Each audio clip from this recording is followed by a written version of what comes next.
नमस्ते बच्चों, स्वागत है आप सबों का आपके ही अपने YouTube चैनल संस्कृतानुराग पर।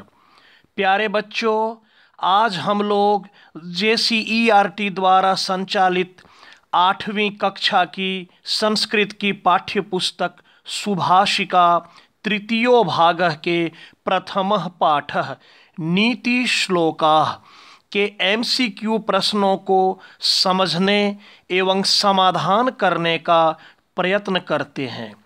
तो आइए अब मैं आज के पाठ को प्रारंभ करता हूँ।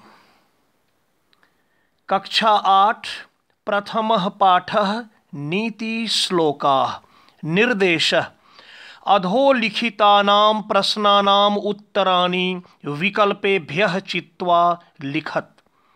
अर्थात नीचे लिखे गए प्रश्नों के उत्तर विकल्पों में से चुनकर लिखें।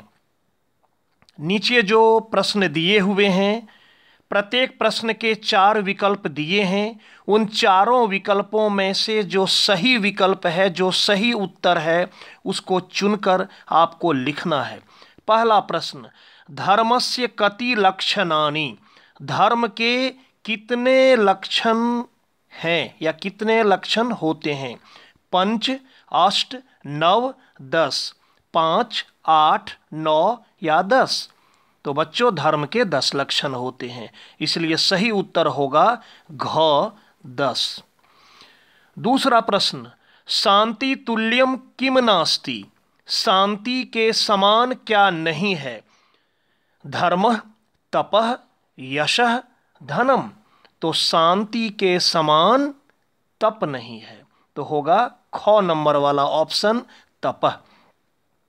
तीसरा प्रश्न, तृष्णायाः परो किम नास्ति? तृष्णा से बढ़कर क्या नहीं है?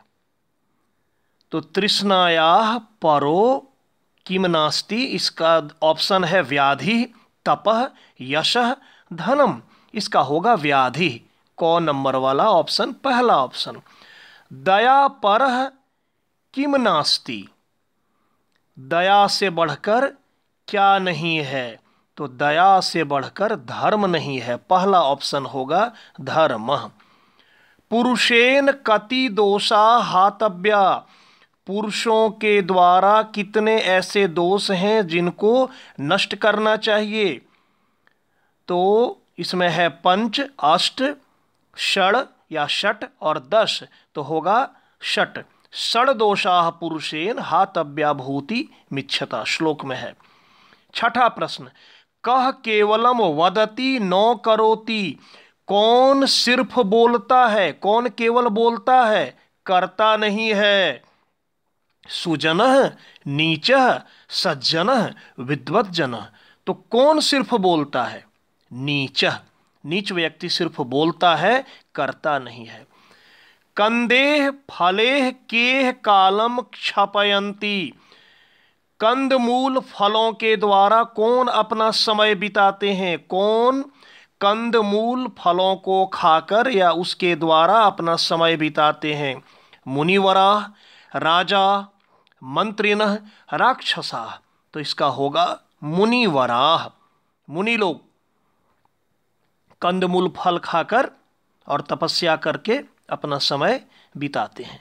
8वां प्रश्न, मेघः कदा केवलम गर्जति वर्षति नो?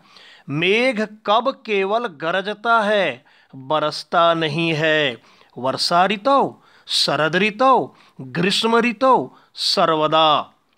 तो कह रहा है कि मेघ कब केवल गरजता है, शरद ऋतु। 9 नंबर, कह केवलम करोति वदति नो? कौन केवल करता है, बोलता नहीं है? सुजनः, नीचः, दुर्जनः, मूर्खजनः। तो कौन केवल बोलता है, करता नहीं है? सुजनः। 10वां प्रश्न, पुरुषस्य परम निधानम किम? पुरुष का परम निधान क्या है? धनम, विद्या, संतोषम, तृष्णा। इसका होगा संतोषम। 11वां प्रश्न, ज्ञानीभ्यो के श्रेष्ठा, ज्ञानियों से बढ़कर या ज्ञानियों से श्रेष्ठ कौन है? ग्रंथिनः, धारिणः, ज्ञानिनः या व्यवसायिनः? तो इसका उत्तर होगा व्यवसायिनः। क्योंकि बच्चों एक बात यहाँ मैं आपको बता देना चाहता हूँ, आपको जो उत्तर करना है वह पाठ के आधार पर, ऐसा नहीं कि अपने मन से कुछ भी कर दिए।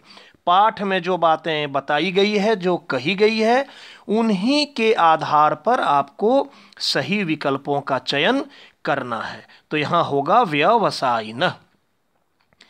मेघः कदा निःस्वनः वर्षति, मेघ कब आवाज किए बगैर बरसता है? जैसे कि पहले आया था ना कि कब मेघ सिर्फ गरजता है, बरसता नहीं है। यहाँ कह रहा है कि कब मेघ बरसता है, मतलब ज़्यादा आवाज़ नहीं करता है लेकिन बरसता है। कब? वर्षा ऋतु, शरद ऋतु, ग्रीष्म ऋतु या फिर सर्वदा, हमेशा। तो इसका होगा वर्षा ऋतु, वर्षा ऋतु में मेघ बरसता है। संतोषात इति पदे का विभक्ति प्रयुक्ता, 13वां प्रश्न, संतोषात इस पद में कौन सी विभक्ति प्रयुक्त है? तो शब्द रूप आप याद किए होंगे, बालक शब्द रूप पंचमी एक वचन में होता है बालकात, उसी प्रकार संतोष का पंचमी एक वचन में हो जाएगा संतोषात। तो सही विकल्प है पंचमी। चतुर्थी, षष्ठी, सप्तमी ये नहीं होगा, ये गलत है। 14वां प्रश्न, फलेह इति पदाय प्रश्नवाचक पदम किम, प्रश्न निर्माण करने के लिए पूछा जाता है, आपको प्रश्न रहता है प्रश्न निर्माण करें। वैसे तो वहाँ वाक्य दिया रहता है, यहाँ सिर्फ एक शब्द को देकर प्रश्न पूछा जा रहा है कि फलेह इति पदाय, मान लीजिए कि फलेह यह पद रेखांकित रहे, तो इस पद के लिए प्रश्नवाचक शब्द आप क्या बनाएंगे? यहाँ आपको प्रश्न पूरा नहीं बनाना है, सिर्फ प्रश्नवाचक शब्द एक बोलना है कि क्या बनाएंगे।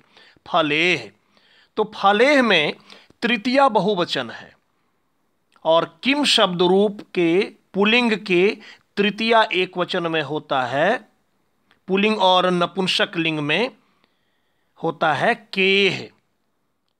तो यहाँ देखिए विकल्प में है, पहला में कह, दूसरा में केन, गौ में है केह और घौ में है कस्य। तो सही विकल्प होगा केह, गौ नंबर वाला।